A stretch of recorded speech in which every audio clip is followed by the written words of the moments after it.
बिस्मिल्लाहिर्रहमानिर्रहीम अल्लाहुम्मा सल्लि अला सय्यिदिना मुहम्मदिन व अला आलिहि वसल्लम तस्लीमा। अस्सलामु अलैकुम व रहमतुल्लाहि व बरकातुहू। आज की इस वीडियो में हम डिस्कस करेंगे कि पार्ट्स ऑफ सेंटेंस कौन कौन से होते हैं। इसमें हम सबसे पहले देखिए कि सब्जेक्ट होता है, और फिर हेल्पिंग वर्ब है, और फिर वर्ब है, और फिर ऑब्जेक्ट है। सब्जेक्ट और ऑब्जेक्ट की जगह पे क्या क्या चीज़ें आती हैं ये भी हम डिस्कस करेंगे। फिर हेल्पिंग वर्ब और वर्ब क्या होता है, उसके साथ साथ हम ज़माने डिस्कस करेंगे कि ज़माने तीन हैं, प्रेजेंट है, पास्ट है, फ्यूचर है। तो उसके बाद फिर हर ज़माने की चार किस्में हैं, प्रेजेंट की भी ये चार किस्में हैं, पास्ट की भी ये चार किस्में हैं, और फ्यूचर की भी ये चार किस्में हैं। इंडेफिनेट, जिसको सिंपल भी कहते हैं, प्रेजेंट इंडेफिनिट और present simple, present continuous, present perfect और प्रेजेंट परफेक्ट कंटिन्यूस। जिस तरह पास्ट की ये चार किस्में हैं, सेम फ्यूचर की भी इसी तरह इंडेफिनिट, कंटिन्यूस, परफेक्ट और परफेक्ट कंटिन्यूस है। इसमें हमने देखा कि ये जो हमारे पास फिक्रे में सबसे पहले सब्जेक्ट आता है, तो सब्जेक्ट की जगह पे हम क्या क्या चीज़ें यूज़ कर सकते हैं। उसमें हमने पढ़ा कि प्रोनाउन नॉर्मली हम जो अपनी बोलचाल में यूज़ करते हैं, तो सब्जेक्ट की जगह पे, सेंटेंस के अंदर सब्जेक्ट की जगह पे जो लफ्ज़ आ सकते हैं उनमें आई है, वी है, यू है, ही, शी, इट, नाउन, कोई नाम, दे, ये जमा के लिए यूज़ होता है, वो इसकी उर्दू में ट्रांसलेशन है, और नाउन्स, ज्यादा नाम। तो सब्जेक्ट की जगह पे ये वर्ड्स आ सकते हैं। और इसी तरह हमने पढ़ा कि ऑब्जेक्ट की जगह पे प्रोनाउन में ये ऑब्जेक्टिव प्रोनाउन की ऑब्जेक्टिव फॉर्म है, इनको हम ऑब्जेक्ट में ही यूज करते हैं सेंटेंस में। जैसे ये मी है, अस है, यू है, हिम है, हर है, इट है, हिम, हर या नाउन कोई नाम हो सकता है, देम है या देम या नाउन्स ज्यादा नाम हो सकते हैं। तो इस तरह सब्जेक्ट जो है वो फिक्रे के सब्जेक्ट की जगह पे आएंगे यहाँ पे, और ऑब्जेक्ट जो होते हैं वो फिक्रे में ऑब्जेक्ट की जगह पे आएंगे। और ये जो सेंटर वाला कॉलम है ये सब्जेक्ट की जगह पे भी आ सकता है और ऑब्जेक्ट की जगह पे भी आ सकता है, इसीलिए इसको एस और ओ लिखा। मतलब ये सब्जेक्टिव भी हैं और ऑब्जेक्टिव भी हैं। इनको हम चाहे तो अकॉर्डिंग टू उर्दू जो भी रिक्वायर है ट्रांसलेशन, हम उसके मुताबिक इनको फिक्रे में सब्जेक्ट की जगह पे भी लिख सकते हैं और ऑब्जेक्ट की जगह पे भी लिख सकते हैं। बताते खुद ये जो प्रोनाउन है ये इनको हम पोजेसिव प्रोनाउन कहते हैं, मलकियत वाले। माई मेरा, अवर हमारा, योर तुम्हारा, हिज उस लड़के का या लड़की मर्द का, हर उस लड़की का, इट्स ये न्यूट्रल होता है, और हिज हर, अगर लड़के का नाम होगा तो उसके लिए हिज, और लड़की का होगा तो हर यूज करेंगे। दे की जमा देर है तो उनकी मलकियत शो करने के लिए ज्यादा लोगों की हम देर का लफ्ज यूज करते हैं, और ज्यादा नाम हो तो उनकी मलकियत शो करनी हो तो देर। बस, और इनकी जगह के हिसाब से ये फिक्रे में सब्जेक्ट यानी शुरू में भी आ सकता है और फिक्रे के आखिर में और ऑब्जेक्ट की जगह पे भी आ सकता है। तो ये तो हुआ सब्जेक्ट और ऑब्जेक्ट। अब हम देखेंगे कि फिक्रे में हेल्पिंग वर्ब और वर्ब जो है वो किस तरतीब से आएंगे। तो ये हेल्पिंग वर्ब और वर्ब जो है ये जमाने की किस्म के हिसाब से आते हैं। तो सबसे पहले हम प्रेजेंट इंडेफिनिट को देखते हैं। तो प्रेजेंट इंडेफिनिट में जो हेल्पिंग वर्ब है, सिंपल सेंटेंसेस की बात कर रहे हैं, मनफी, नेगेटिव या सवालिया, इंटेरोगेटिव जो सेंटेंसेस हैं उनकी अभी हम बात नहीं कर रहे। तो जो सिंपल हैं सेंटेंसेस, सादा फिक्रे होते हैं, उनमें हेल्पिंग वर्ब नहीं होता प्रेजेंट इंडेफिनिट में। और उसके बाद प्रेजेंट कंटिन्यूस में इज आर एम होता है, और प्रेजेंट परफेक्ट के अंदर हैज और हैव होता है। प्रेजेंट परफेक्ट के अंदर हैज और हैव, और इसी तरह प्रेजेंट परफेक्ट कंटिन्यूस में हैज बीन और हैव बीन होता है। इसी तरह अगर हम पास्ट इंडेफिनिट में आ जाएं तो पास्ट इंडेफिनिट में जो ये हेल्पिंग वर्ब है सेंटेंस के अंदर ये नहीं होता सिंपल फिक्रे के अंदर। इसी तरह अगर पास्ट कंटिन्यूस की बात करें तो इसमें वाज वर का हेल्पिंग वर्ब यूज होता है। इसी तरह अगर हम पास्ट परफेक्ट की बात करें तो इसमें हैड यूज होता है हेल्पिंग वर्ब, और अगर सेंटेंस पास्ट परफेक्ट कंटिन्यूस का है तो इसमें हैड बीन यूज होता है हेल्पिंग वर्ब। इसी तरह फ्यूचर सिंपल जो है इंडेफिनिट, उसमें फ्यूचर इंडेफिनिट में शैल विल यूज होगा हेल्पिंग वर्ब, ये हेल्पिंग वर्ब।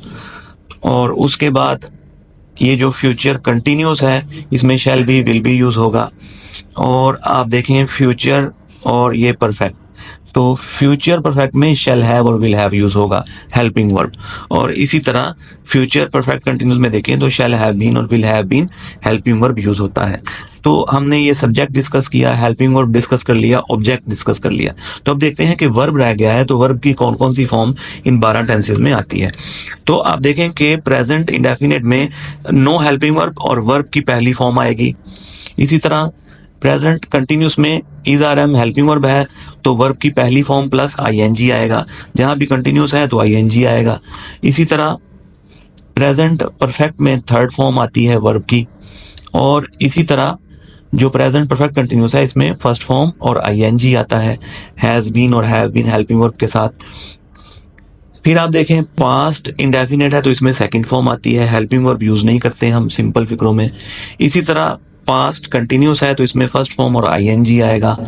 और पास्ट परफेक्ट की बारी है, ये पास्ट और इधर से परफेक्ट देखें तो पास्ट परफेक्ट में हैड हेल्पिंग वर्ब है और वर्ब की तीसरी फॉर्म आ जाएगी।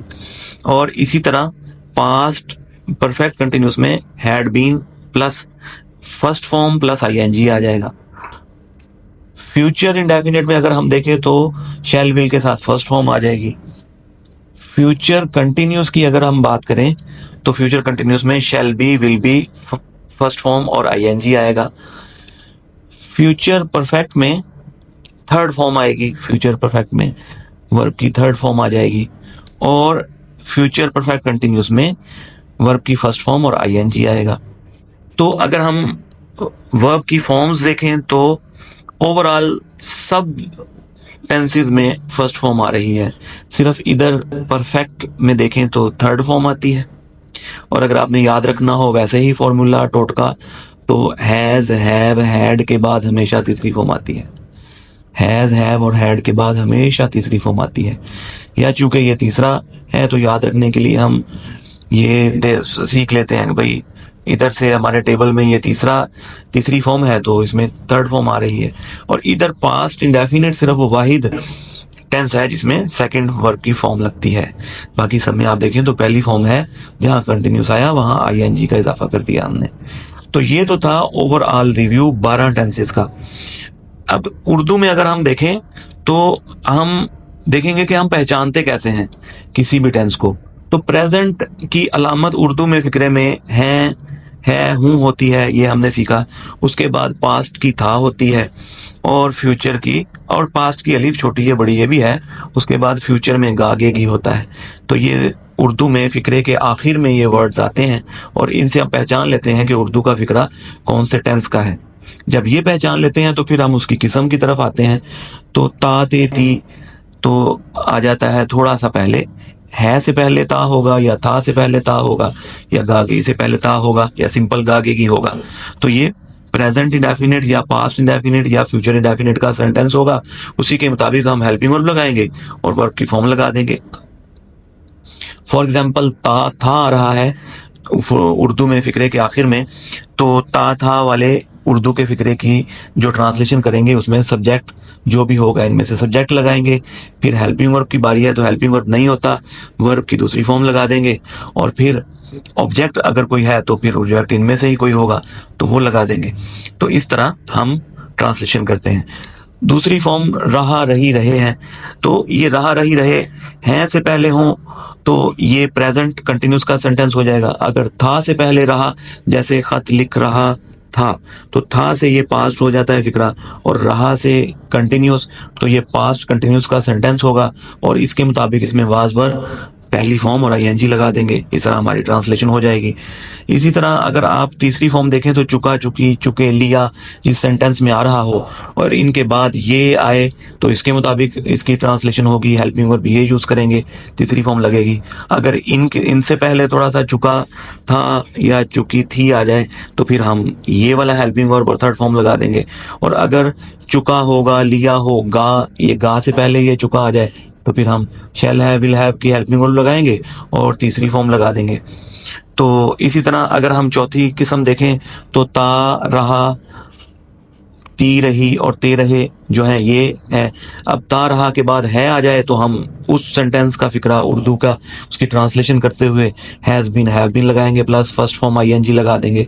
और अगर ये ता रहा ती रही ते रहे के बाद था आ रहा हो तो ये पास्ट परफेक्ट कंटिन्यूस का सेंटेंस होगा। तो पास्ट परफेक्ट कंटिन्यूस का सेंटेंस बनाने के लिए हमें हेल्पिंग और हैड बीन लगाना पड़ता है और फिर पहली फॉर्म और आईएनजी लगा देते हैं। इसी तरह अगर ये गा गे गी फिक्रे उर्दू के आखिर में हो और उससे पहले ता रहा आ रहा हो तो फिक्रा बनेगा एंड पे ता रहा होगा। तो गा से फ्यूचर का फिक्रा हम पहचान लेंगे और ता रहा से परफेक्ट कंटिन्यूस का। तो उस तरह के फिक्रे की ट्रांसलेशन फिर में भी फिर हम shall have been will have been use करेंगे और पहली फॉर्म आईएनजी लगा देंगे। तो इस तरह के फिक्रों की ट्रांसलेशन हम अगली वीडियोस में करेंगे इंशाल्लाह।